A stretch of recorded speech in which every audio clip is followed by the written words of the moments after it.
Oui.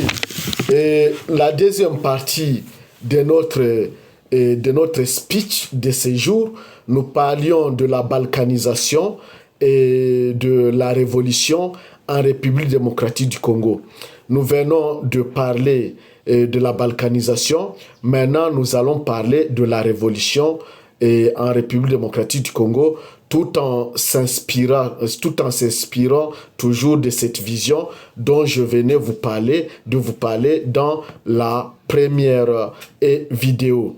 Et donc, la révolution est possible en République démocratique du Congo.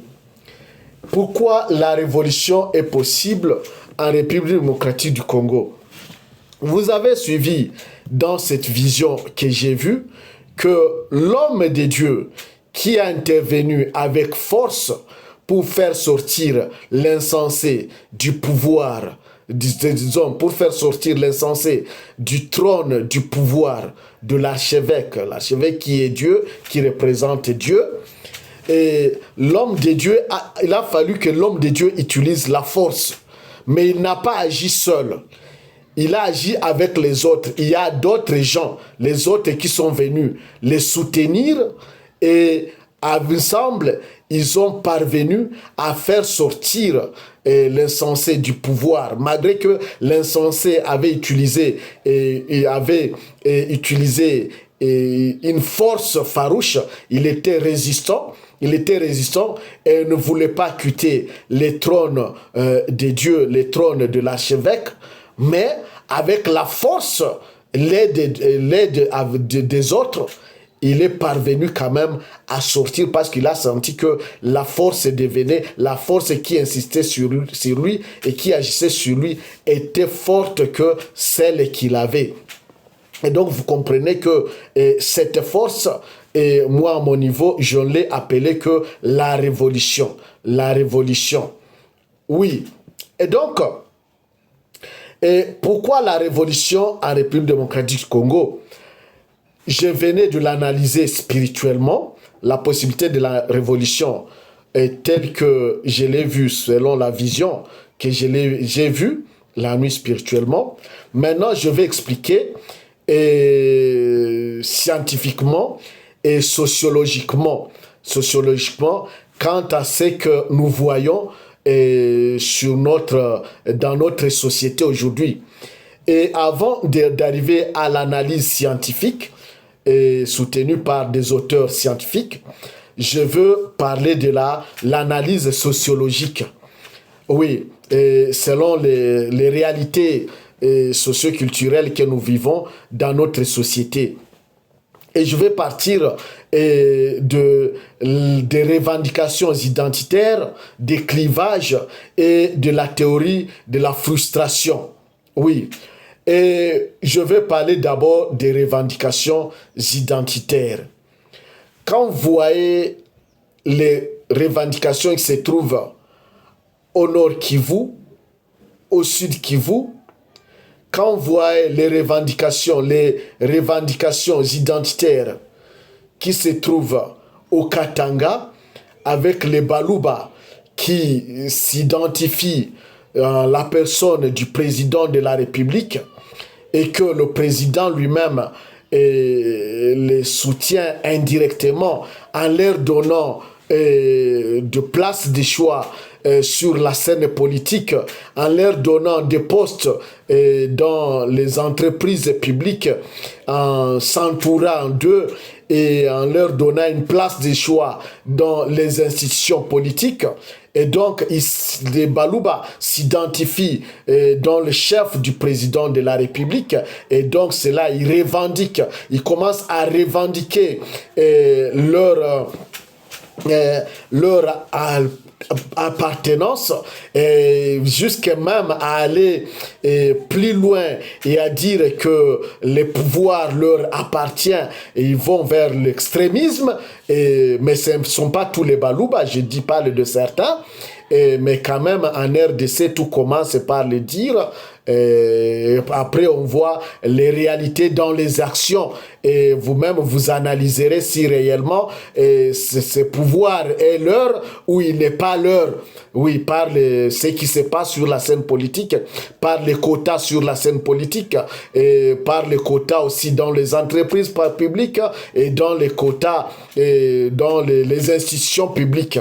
Oui, vous verrez, vous allez analyser vous-même si ce pouvoir est pour le Balouba ou s'il n'est pas pour le Balouba. Je ne fais que analyser. Oui. Et quand on va maintenant vers le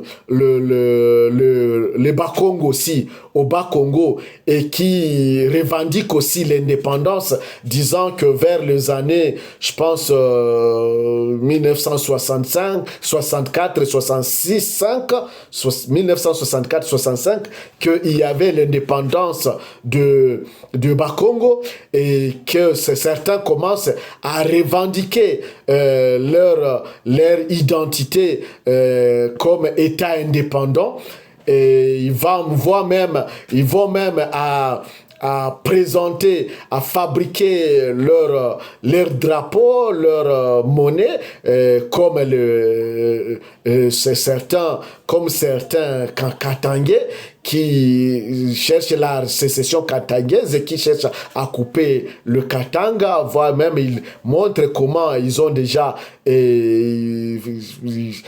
préparent leur monnaie, leur drapeau, leurs effigies, ainsi de suite. Donc, vous comprenez qu'elles sont de revendications et qui, directement ou indirectement, et qui par la suite peuvent produire de dangers sur toute la société et arriver même à la révolution. Oui, et arriver même à la révolution. Je parle aussi la révolution ou à la sécession. Oui, je vais parler aussi de la frustration, la théorie de la frustration. Et parlons de la théorie de la frustration avant que je n'arrive à l'analyse scientifique. Je vais dire que les Congolais sont frustrés. Et parlant de la frustration, je vais d'abord analyser la sociologie des élections dans lesquelles nous venons de passer, les élections auxquelles nous venons de passer, la période électorale. Et vous avez vu toute une ribambelle des candidats qui se sont présentés aux élections. Pourquoi ils se sont présentés aux élections? C'est par chômage, parce qu'ils n'ont pas à faire, c'est par pauvreté, et qui ne voient qu'il n'y a que la seule voie qui leur reste pour vivre et pour avoir du travail ou pour avoir une vie décente, c'est la scène politique. C'est pourquoi bien de gens ont investi dans les élections. Certains ont emprunté de l'argent pour battre campagne, d'autres ont vendu leur maison, d'autres leurs champs, d'autres ont emprunté de l'argent à la banque, dans des banques, et d'autres ont utilisé les moyens familiaux, l'argent familial pour battre campagne parce qu'ils avaient espoir qu'ils pouvaient réussir et que la famille démarrerait à partir de leur réussite aux élections. Et donc, vous comprenez que leur échec actuel présente déjà une frustration dans leur famille et au niveau de toute la société. Ce sont des gens frustrés qui ont investi beaucoup de moyens dans les élections à battre campagne et pour les candidats aux élections présidentielles, les candidats aux élections législatives nationales et législatives provinciales, les candidats communaux, les candidats conseil communal, tout tous donc ont investi beaucoup de moyens et ils étaient toute une ribambelle, c'est presque toute la société, bon, la quasi-totalité vraiment de gens qui sont présentés aux élections.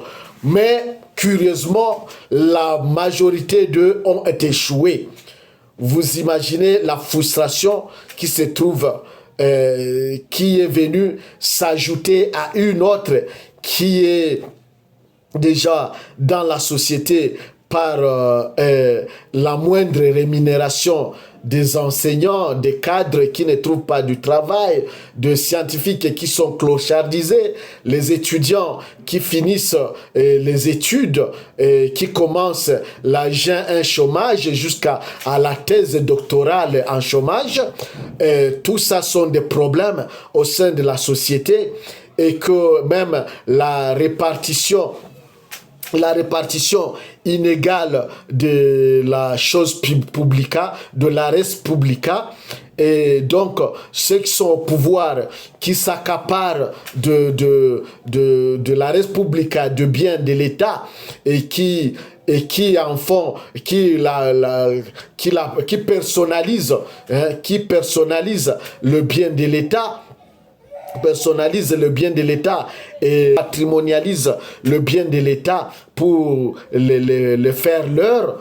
Et donc, vous comprenez que même les attentes de la population, ne sont plus satisfaits, ne trouvent plus satisfaits. Et donc, le ras-le-bol s'institue dans le chef du peuple. Face à tout cela, c'est une frustration qui se présente dans l'esprit des gens, et d'autres qui la famine et avec la politique du ventre, avec la politique du ventre développé par le Camerounais Achille Mbembe, et par la zombification aussi qui s'institue dans la société congolaise.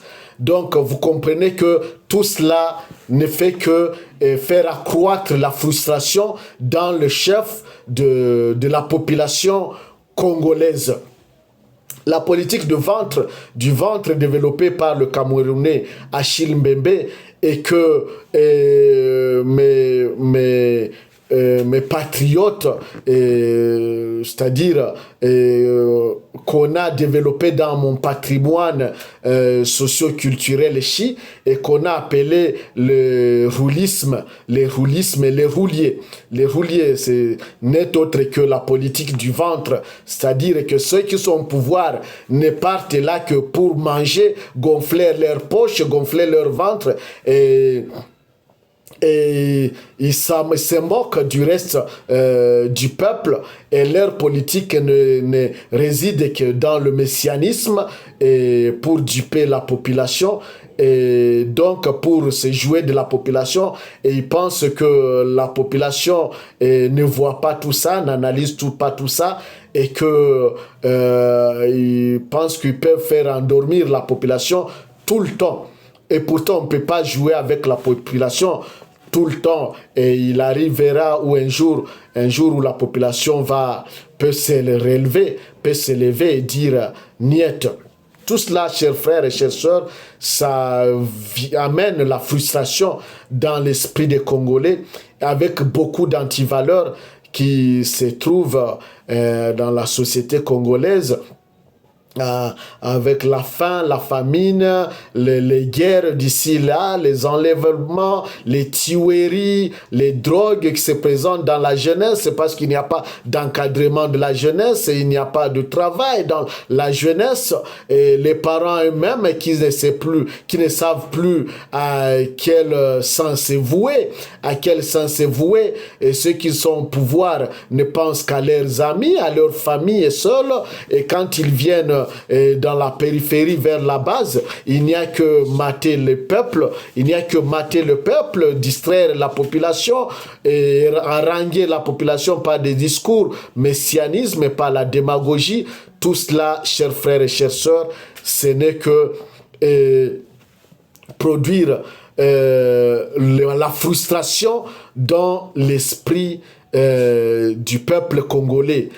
Plus encore, la surrémunération des parlementaires, parce que c'est une autre voie de corruption pour empêcher aux parlementaires de jouer leur mission de contrôle du pouvoir du gouvernement et de légiférer, élaborer les lois du pays. Parce que un parlementaire déjà rassasié par la richesse, et la richesse qui lui vient du chef, il aura du mal à faire taire le chef, ou à reprocher le chef, ou à contrôler les mouvements du chef, ou à contrôler les dépenses du chef, parce que lui-même se retrouve dans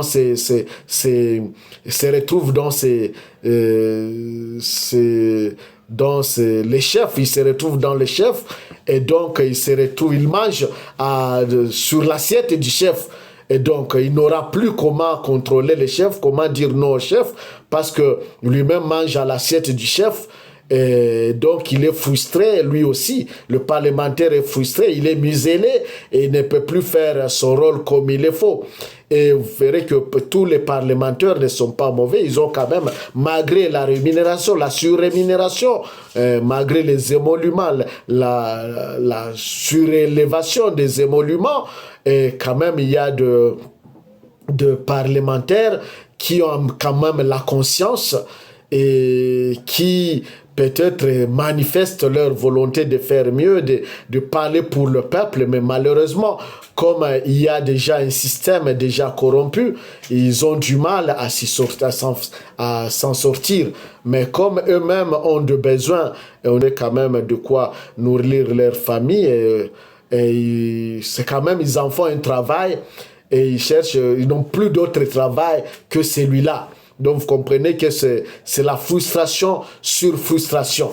Ça, ce n'est que l'analyse sociologique que je venais de faire, et surtout que les esprits sont surchauffés dans les chefs de ces gens qui ont perdu aux élections et qui ont vu leur argent être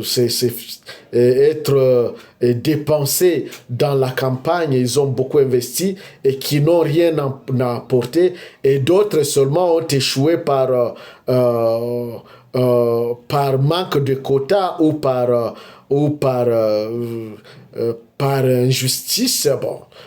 Par injustice au vu de tricheries et des détournements qui sont présentés sur la scène électorale. Oui, c'est cela, chers frères. Maintenant, nous allons continuer. Nous allons continuer et parler maintenant de l'analyse scientifique sur la frustration. Et donc, la frustration, nous avons dit que les Congolais sont frustrés. Nous venons de l'analyser sociologiquement à partir de notre société. C'est les réalités que nous rencontrons dans notre société, mais que nous allons analyser aussi scientifiquement.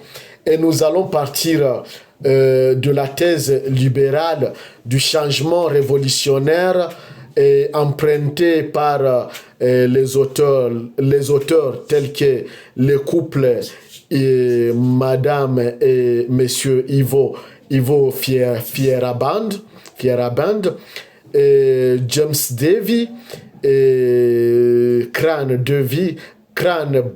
Brinton et Ted Gere. Nous allons aussi parler de David Easton. Oui, et parlant de ces auteurs, nous allons d'abord analyser la thèse du couple Ivo et Fieraband sur la révolution, la révolution. Et selon Ivo Fieraband, ce couple Ivo Fieraband, eux disent que les pauvres ne peuvent pas faire la révolution et qu'il n'y a que des gens qui ont vu leurs idées être brisées, les gens qui ont vu leurs rêves être brisés, les gens qui ont vu leurs aspirations s'estomper, les gens qui avaient des ambitions, les gens qui avaient des projets et qui n'ont pas vu satisfaction, qui ne sont pas arrivés à leur objectif, les gens qui ont investi beaucoup de moyens et qui ont perdu, et les gens qui ont investi beaucoup d'argent dans les études et qu'après les études, ils n'ont pas eu du travail, ils ont vu que c'est le chômage qui les attend. Et les gens qui ont éduqué leurs enfants et que par la suite, ils ont vu que malgré tout ce qu'ils ont investi dans leurs enfants ne sont pas devenus des hommes sur lesquels on peut compter dans la société. Et donc, ce sont ces gens-là qui sont frustrés et qui peuvent faire la révolution. Et ça, ce n'est que la thèse de Yvon Fieraband.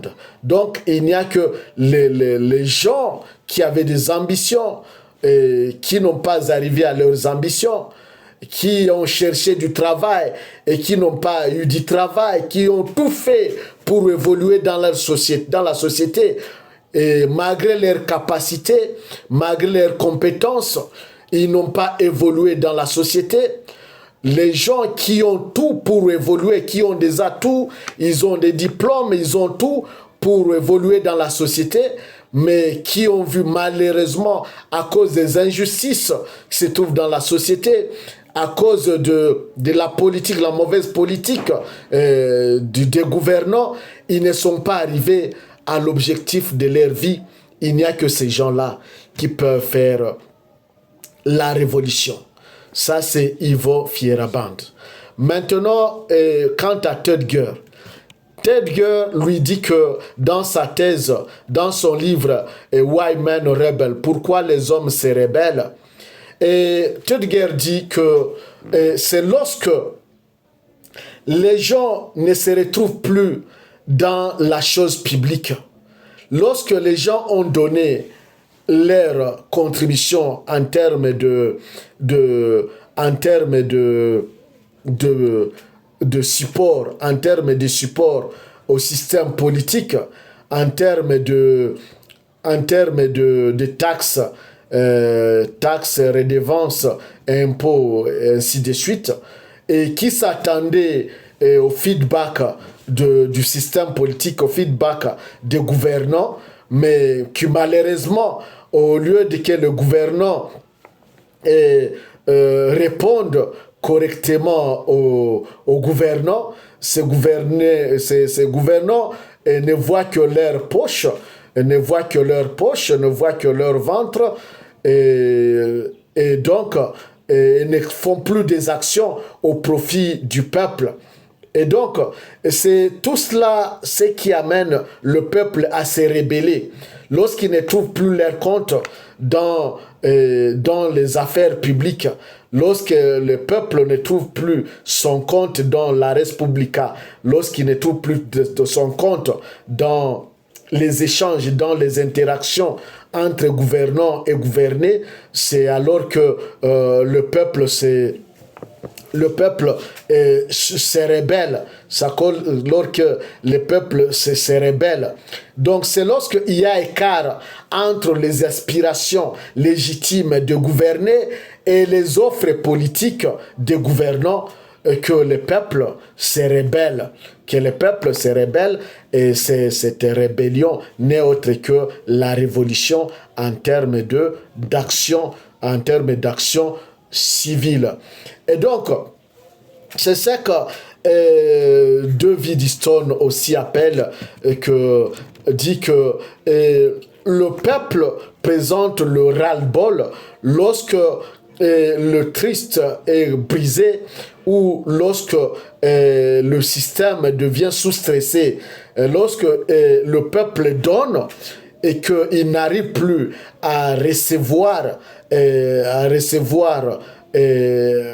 de gouvernants ou du système, parce que lorsque les interactions deviennent inégales entre gouvernants et gouvernés, c'est alors que le peuple présente son ras-le-bol, et quand le peuple présente le ras-le-bol, il l'exprime par de revendications et qui finissent par une révolution.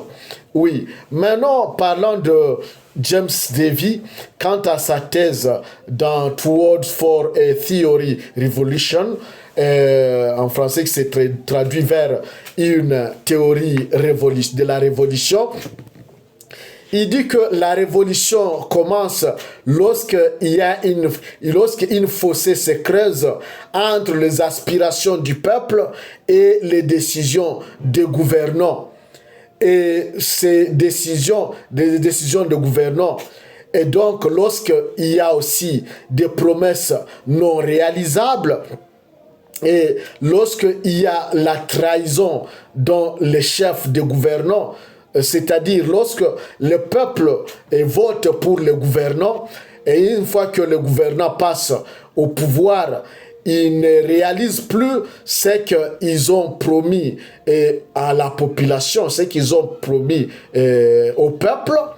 Et lorsque ça se traduit par la trahison, c'est-à-dire que les gouvernants ont trahi le peuple parce que ce qu'ils ont promis lors de la campagne électorale et qui a fait à ce que le peuple lui donne son allégeance, il n'arrive plus à répondre, à faire cela, mais il va une fois au pouvoir, il ne voit que les intérêts de sa famille politique, sa famille biologique, les intérêts égoïstes, et il ne voit plus les intérêts généraux, il ne voit plus l'intérêt général. C'est tout ça, ce qui amène le peuple à ces révolutions, à faire la révolution. Oui, à faire la révolution. C'est-à-dire, tout cela, les promesses non réalisables, les demandes non satisfaites, lorsque le peuple présente une demande au niveau du gouvernement, et que les gouvernants n'arrivent plus à y répondre, parce que seulement le système est sous-stressé, le système est sous-stressé. Et pourquoi le système est sous-stressé? Parce qu'il y a déjà des bavures sur la scène politique, il y a détournement, il y a égoïsme, il y a beaucoup d'antivaleurs sur la scène politique. C'est tout ça ce qui amène le peuple à faire la révolution. Et ça, c'est pour James Davy. Maintenant, quand Cran Brinton, lui, dans son livre intitulé Anatomie de la révolution, lui qui dit que la révolution trouve son origine lorsque les gouvernants présentent l'incompétence et lorsque aussi le système politique est bloqué. C'est-à-dire, lui analyse l'incompétence des gouvernants par le fait que lorsque les gens qui ne sont pas capables sont recrutés sur la scène politique, les gens qui n'ont pas la capacité intellectuelle, ils n'ont pas la capacité morale pour diriger. C'est ça ce qu'il appelle par des incompétents. Ils ne sont pas capables, des gens qui ne sont pas capables à répondre aux desiderata du peuple.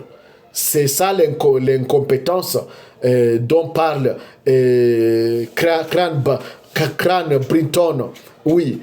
Et vous allez voir que dans notre société, c'est le clientélisme qui se joue beaucoup dans le recrutement politique. on voit le parti politique, on voit le quota de partis politiques, on voit le familiarisme, on voit le clientélisme, on voit l'ethnicisme, on voit le copinage qui s'installe dans le recrutement, on voit le tribalisme dans le recrutement et au lieu de la compétence. Et c'est la raison pour laquelle vous allez voir que lorsque les incompétents sont sur la scène politique, rien ne peut aller. On ne peut que s'attendre à l'échec, on ne peut s'attendre qu'aux bavures, on ne peut s'attendre qu'à la misère. À la misère, on ne peut pas s'attendre au développement. Donc, tant qu'il y a ethnicisme, tribalisme, familiarisme, clientélisme politique, et qu'en sais-je encore, dans le recrutement des gouvernants, et donc tout politique de développement ne peut pas aller, ça ne peut pas évoluer parce que il y a la politique du ventre dans le chef de ces gouvernants incompétents. Et donc, lorsque l'incompétence est sur la scène politique, le système politique ne peut que se bloquer, Et c'est ce que De Widdington appelle les systèmes sous-stressés, le système is under stress. C'est parce qu'il n'y a plus interaction. Il n'y a plus interaction entre gouvernants et gouvernés. Les gouvernants présentent leur contribution, leur soutien. Les gouvernés présentent leur soutien, leur contribution, les inputs. Mais malheureusement, il n'y a pas d'output favorable. Et donc, tout ça vient frustrer le peuple et par la suite, ça peut conduire à la révolution. Ça peut conduire à la révolution. C'est-à-dire, lorsque les gouvernants donnent sans pour autant voir l'impact de leurs gestes, de ce qu'ils ont donné, ils n'ont rien en retour. Et c'est alors que le gouvernant arrive à développer la politique par le bas. La politique par le bas qui a été développée par le Camerounais Bertrand Badi et soutenue par le Français Jean-François Bayard. Et donc, il a dit que la politique par le bas s'installe lorsque la population, lorsque le peuple ne se retrouve plus dans les contributions, ne se retrouve plus dans les inputs. Quand ils font des inputs, ils donnent des soutiens, mais ils n'ont pas de feedback, il n'y a pas de retour. C'est alors que le peuple eux-mêmes choisissent une politique. C'est la raison pour laquelle dans notre société, vous allez voir que certains redevables de l'État commencent à faire des choix dans les taxes qui peuvent payer et d'autres taxes qui ne peuvent pas payer. C'est la raison pour laquelle vous allez voir que certains arrivent à ne plus accepter la contribution en termes de CPR. Oui, en compte de CPR. Oui, tout cela, c'est ce qui amène le peuple eux-mêmes à développer une politique qui vont imposer à l'État. Vous comprenez que lorsque les choses ne vont pas au niveau de l'État, il y a une politique qui naît au niveau du peuple. Cette politique n'est autre que la politique par le bas. N'est autre que la politique par le bas. Oui. Donc, tout cela, chers frères, vous comprenez que à part toutes ces analyses, on peut arriver à la révolution. On peut arriver à la révolution en République démocratique du Congo Et donc, ceux qui sont au pouvoir doivent faire attention. Doivent faire attention quand ils agissent. Quand ils agissent, il faut qu'ils sachent qu'il y a le peuple qui les regarde, le peuple qui les analyse. Il faut qu'ils sachent qu'il y a déjà un ras-le-bol dans l'esprit du peuple. Il faut qu'ils tirent attention parce que le niveau auquel nous arrivons dans notre société n'est pas un niveau négligeable. Ce n'est pas un niveau négligeable. Il faut que les gouvernants fassent attention. Et c'est la raison pour laquelle je dis que la révolution est possible en République démocratique du Congo. La révolution est possible. La révolution est possible au vu des analyses que je viens de donner sociologiquement et scientifiquement. Et sociologiquement et scientifiquement.